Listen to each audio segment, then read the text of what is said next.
Hello and welcome back. Now we have the first of our standard subpools. A whole bunch of names that we've seen before. So let's go ahead and get this show rolling. Up first we have Excerpt 7 up against Toxico and Waste Incendio. So Excerpt 7's bringing two of these Sentinel boys, which are big and pretty fast, but they're rather lightly armed. And he's got this little bitty guy here with the missiles, but I don't think he's going to be too much of a factor. The flurry missiles are very expensive and don't really accomplish a whole lot. On the other side, Toxico has brought this thing, which it doesn't really look like it, but this is actually a multi-stage ship. If you blow off this center section, which is remarkably easy to do, like by design easy to do, all of the stuff in the back is pretty long range or low DPS, which will help push it to disengage, which has worked out pretty neat in my head at least. But we'll see how it goes. You can see the Sentinel Annihilators that Excerpt 7 is bringing. They don't really do a lot of DPS, but they have a pretty steady fire rate, and they have really good splash range. And Toxico's ship has decided that approaching the enemy butt first is a wise choice. I don't know that I would agree, but the AI likes to be interesting sometimes, as Excerpt 7 takes round 1. So one way you can prevent that sort of behavior, the butt first charge, you'll see it has more turning thrust in the back than in the front. If you look at where the center of mass is and put more of your turning thrust in front of it, it'll generally face the front of the ship toward the enemy.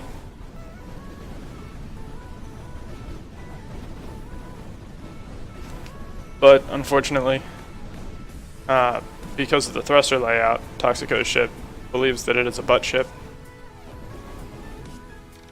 And now you can see it lost the rear maneuvering thrusters, and now it's facing its enemies much more efficiently. Little tiny mistakes can make a huge difference, but Excerpt 7 takes the match. So next up we have Excerpt 7 up against Death Not Taxes.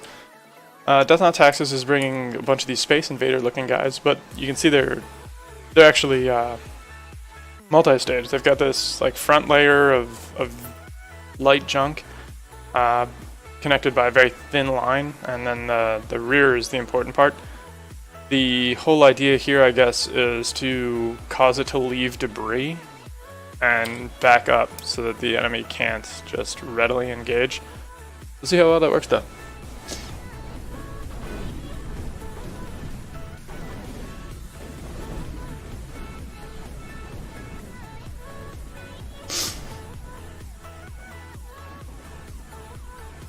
You can see the ejector seat is having a bit of trouble disconnecting, but Excerpt 7 ships were just standing there waiting instead of firing, which might have been desirable, but I think that ship, no, it appears we've gotten out. Now, Death Not Taxes is bringing a lot of drones on the field. I think he's got 4 or 5 drone launchers on each of his ships. And drones individually don't really do much, but if they stack up, which if you notice Excerpt 7 doesn't really have any point defense, if the drones have a chance to stack up, then they start to deal tons of damage.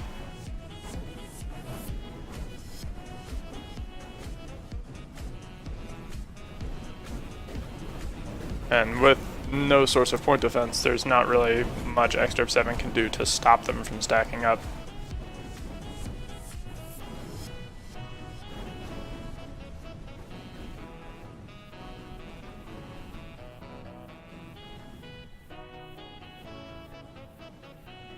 But Excerpt 7 does have the lead going into the last minute. Not much of one, but a lead nonetheless. Because of the HP on that front shield on Death Not Taxes ships, when he does shed the front barrier, he actually does cough up a pretty good chunk of points, which once it regenerates, it won't give those points again, but it does cause a pretty big point lead, and that's why you can see Excerpt 7 has a point lead, but isn't scoring points very quickly. It's because of those. Excerpt 7 was also able to kill one of the Space Invaders, which certainly helps, although he lost his little kiter doing it. I'm not sure how much longer that ship on the top is going to be able to hold out. It does appear to be under fire, and I think it's lost its outer armor layers. Go ahead and take a look. Half of its outer armor layer is still standing. And Excerpt 7 wins the first round. I think the problem that Death Not Taxes is having is that his fleet is a little light on the DPS. The disengage mechanic is really neat, and he's executing it rather well. But the drones, even though Excerpt 7 doesn't have any point defense, I guess, there's still just not enough drone launchers to actually get them to stack up to where they need to be. Or the drones are suiciding into the hull, because disrespect behavior affects drones too, for some reason.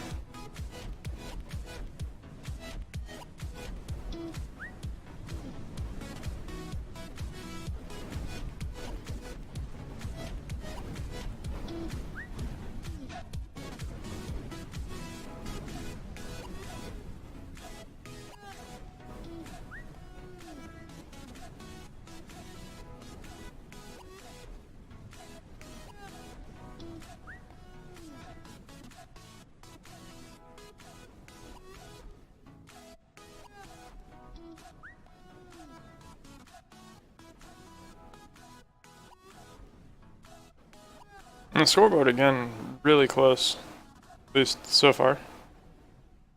But it was close pretty much the whole time last match, too. But I think last match, I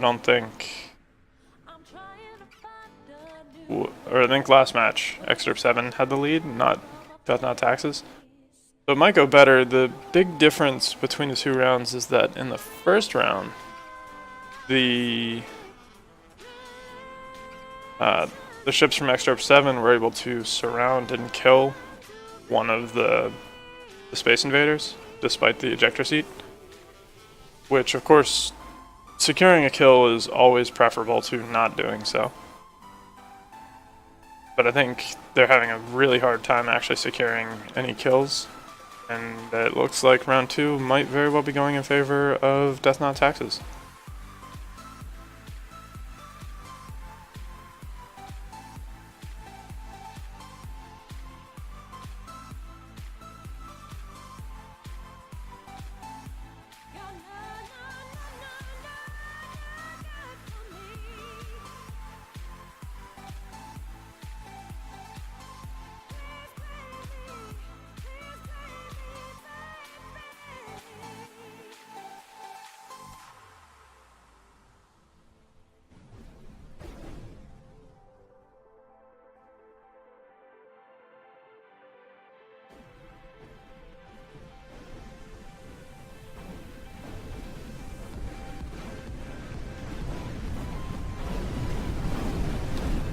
And of course, now here we are on round 3. Round 3 always being an adventure.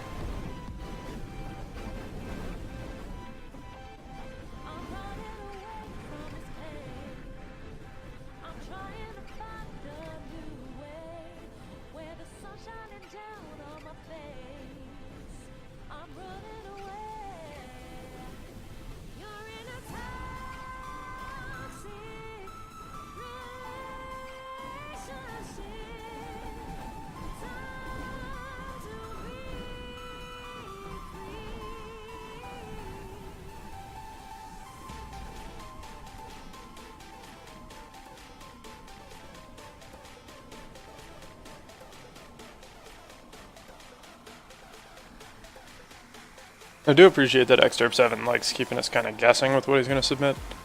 He's got the Pararas, he's got now the Mission Exterminate. Very different archetypes of ships. The Pararas wanted to swarm, surround, and burn enemies down quickly, whereas these guys are very slow and lumbering, but with a ton of health.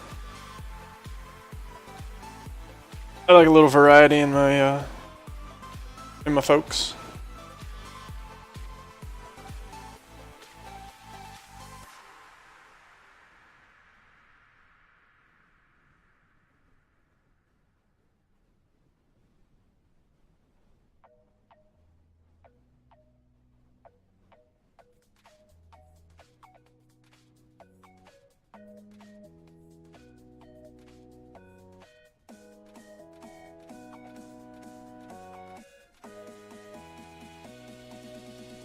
And again, very close, but you can see that Death Not Taxes actually has the lead.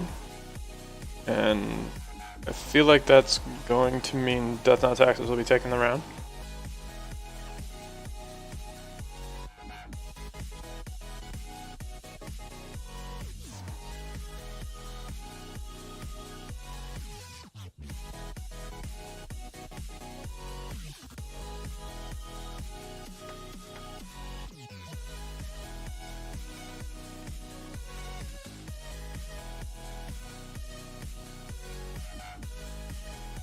And nope, Excerpt 7 takes it. Swings by in the last minute. So now we have Excerpt 7 up against Icemorn. Icemorn bringing back the Cybernetic Eggplant, which as you can see has railguns, some torpedoes, an abundance of shields. I feel like this might be a bit much of a shield investment, but given the nature of the format, ships generally tend to have less DPS than they would in a standard format. So shields generally live a lot longer than they would normally. So it might not be a poor choice, even if it's not one that I would have made personally.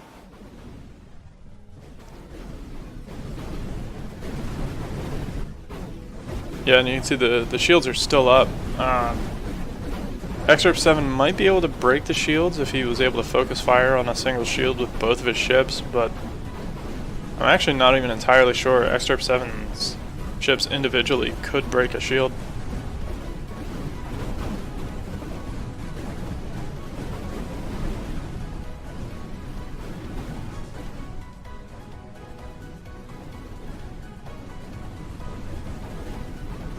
And now with one of Excerpt 7's ships down, I'm feeling like this one is all but over in favor of Icemorn. Coming out the gate swinging. Never underestimate the Cybernetic Eggplant, I suppose.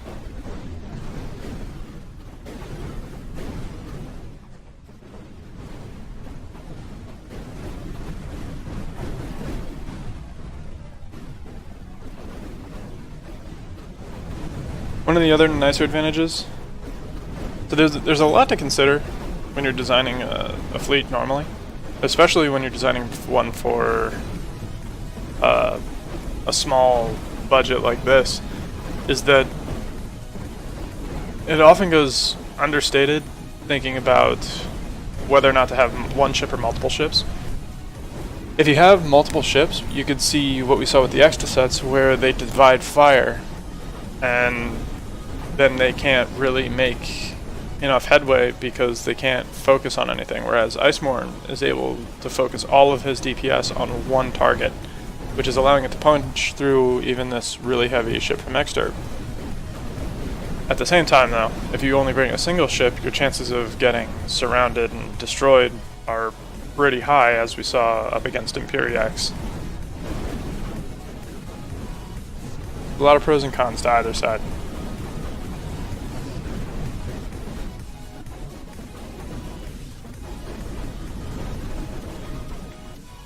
But Icemorn takes round 1. And given how round 1 went, I don't know that round 2 is going to go that much different. The Cybernetic Eggplant. Pretty tough.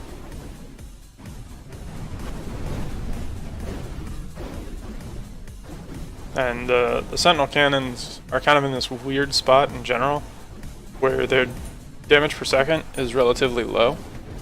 And so you need a lot of them to make any headway. And if you cross the threshold, they pretty much one-shot whatever they're shooting at. But if you don't cross the threshold, then they just can never kill anything. And that's kind of what we're seeing here. Against armored targets, Excerpt's fleet was working really well because it could just sit there and win by attrition over time. But with the shields, the Annihilators just cannot make progress. Meanwhile, Icemorn's ship seems to be doing a pretty good job of actually getting behind Excerpt's, or Excerpt ships are allowing it to get behind and helping. Something like that. But either way, it ends up behind the ship, and you can see it's doing a pretty good job of punching through everything. Really strong showing from Icemorn so far.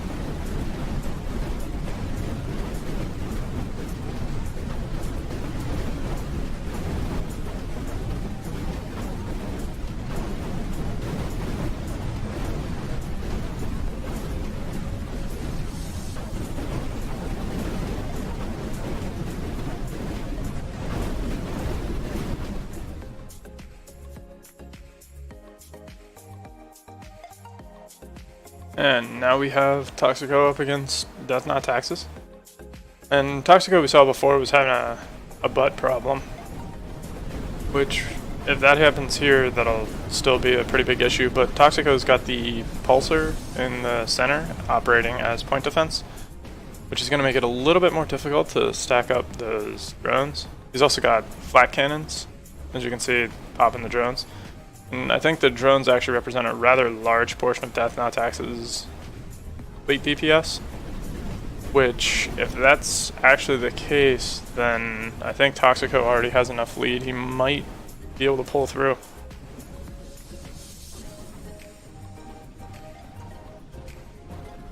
That end, Toxico is bringing the railguns, which don't do too terribly much DPS, but they are rather punchy.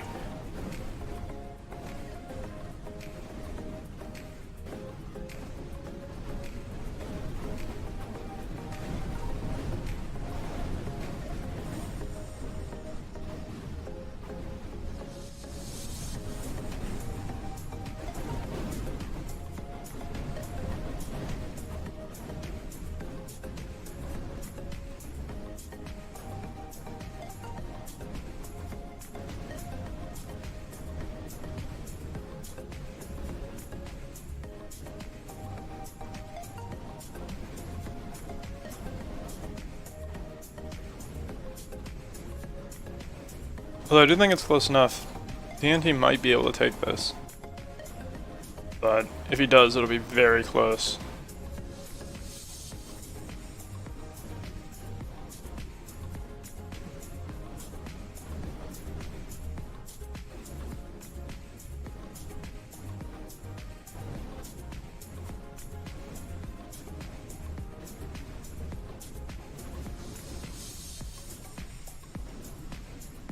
Yeah, I legitimately have no idea what this song is called.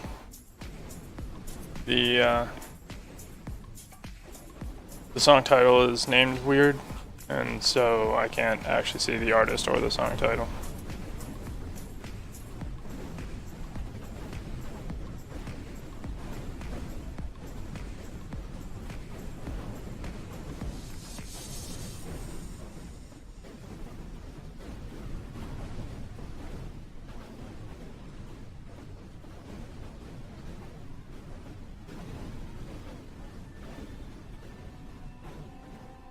And TNT takes round one.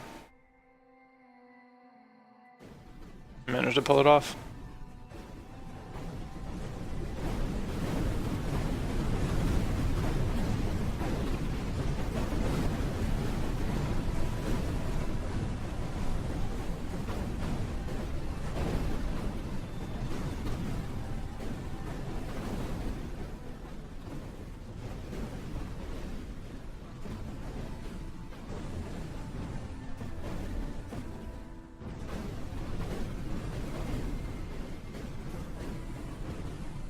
Yeah, the ship from Toxico does have a lot of DPS. They're scale 2 plasmas on the front, but they will definitely put holes in things pretty quickly. But the point defense on Toxico's ship is all sort of like forward oriented. So it deciding to be a butt ship is not only exposing its most vulnerable parts, but also reducing the effectiveness of its point defense.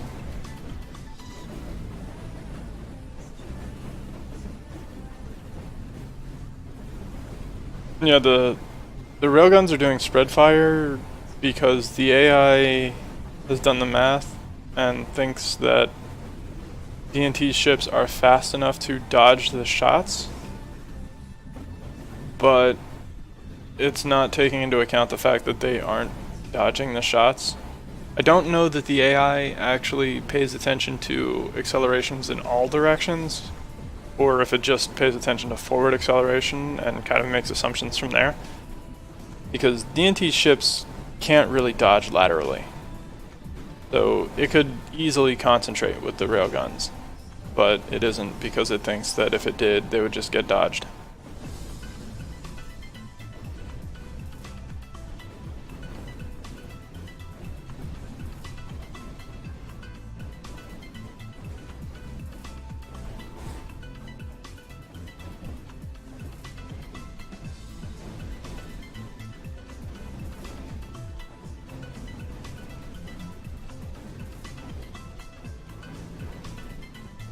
Does look like Toxico is going to take round 2 though, unless something horrific happens here in the next few seconds.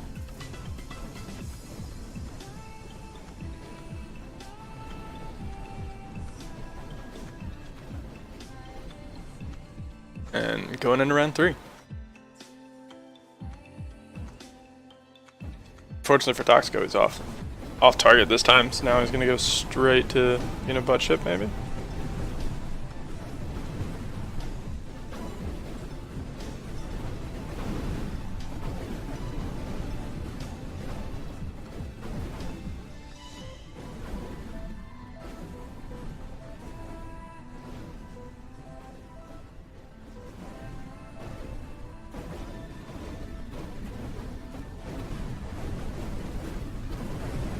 Yeah, it did go head first, but now it's decided to be a butt ship.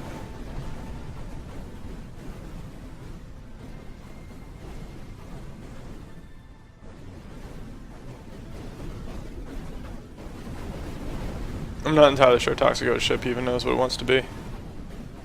It's at that critical stage where it's getting ready to go to college and it's been told to pick its major and it's just like, shit, I don't know, man. That sort of thing.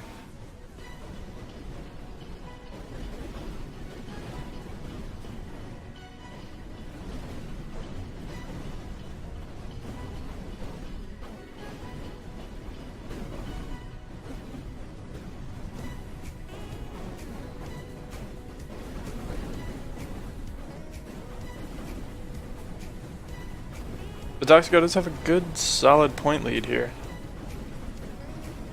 Still plenty of time to fuck it up, but so far so good for Toxico. And yeah, it is forever known as the butt ship.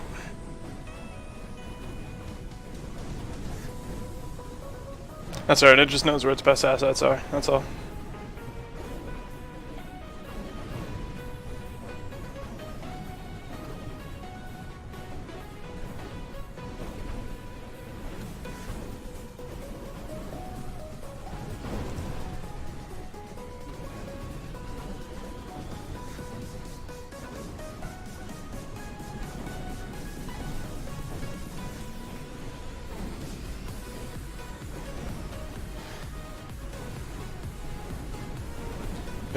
DNT's been pretty steadily gaining on points, and Toxico died, letting DNT take the match. Now we have Toxico up against the Cybernetic Eggplant. Now, Toxico definitely has the DPS to punch through these shields, not a doubt in my mind. But can the Eggplant be smart enough to not get murdered? That's the real question. So far it's working out.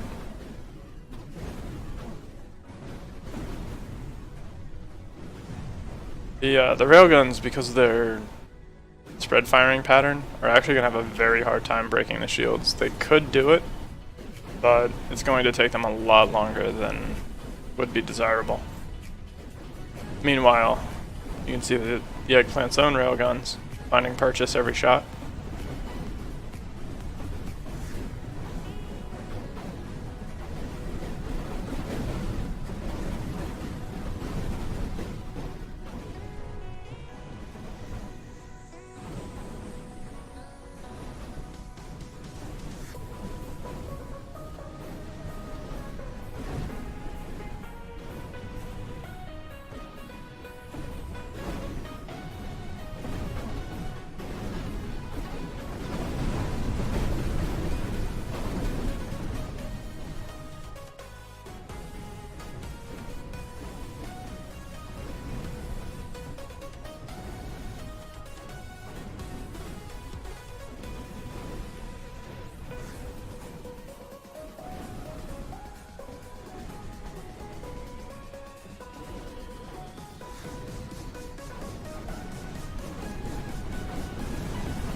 I suspect this might be it for the Eggplant.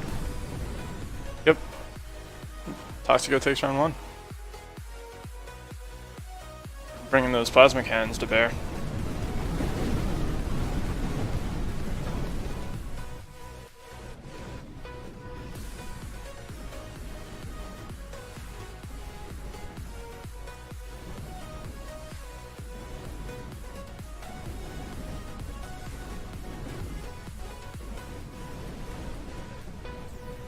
It may also have to do with the fact that if it's chasing, the railguns will inherit the ship's velocity, and the AI might be taking that into account. And, you know, that's an effective, right, not inconsiderable effective deep or muzzle velocity increase. But Iceborne managed to take round 2 pretty quickly. The butt ship decided to be a butt ship, and then got its butt drilled.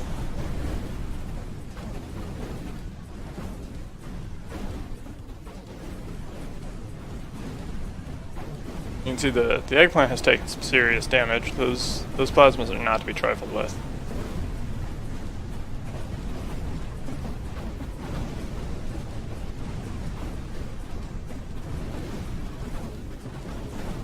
And Toxico takes the match.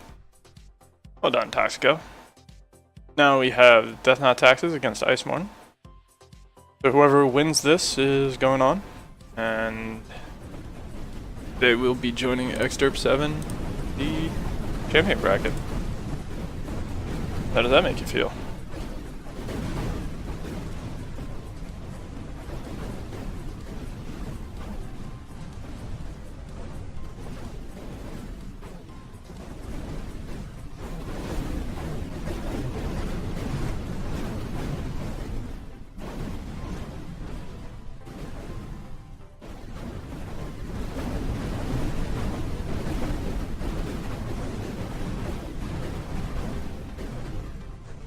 Now, it does appear that Iceborne is able to pressure the Space Invaders enough to actually make progress, which does not bode well for Death Knot Taxes.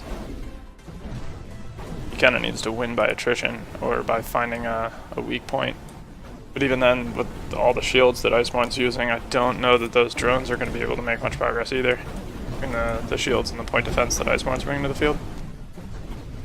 And the fact that Iceborne's able to keep pace with the ejector seat means that they can't escape to rebuild the way that I'm sure Death Knot Taxes wants them to. The scoreboard's kind of reflecting that. A vicious eggplant, if ever there was one.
And with the way this round's looking, I think we can all but call it in favor of Iceborne for now.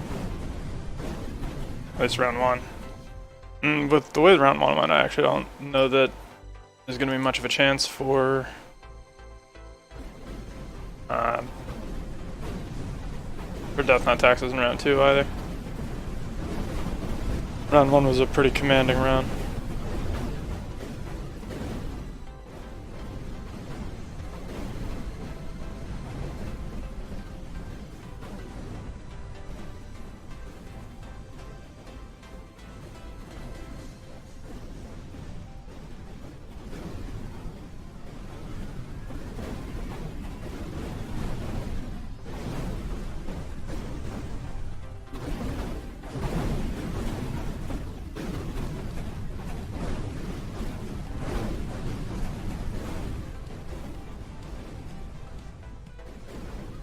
You can see that Death Knot Taxes is barely even able to put points on the board between the PD and the shields that Iceborne is bringing.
And there it is. Icemorn and Excerpt 7 will be advancing. Thanks for watching, and I hope you enjoyed. Have a good one.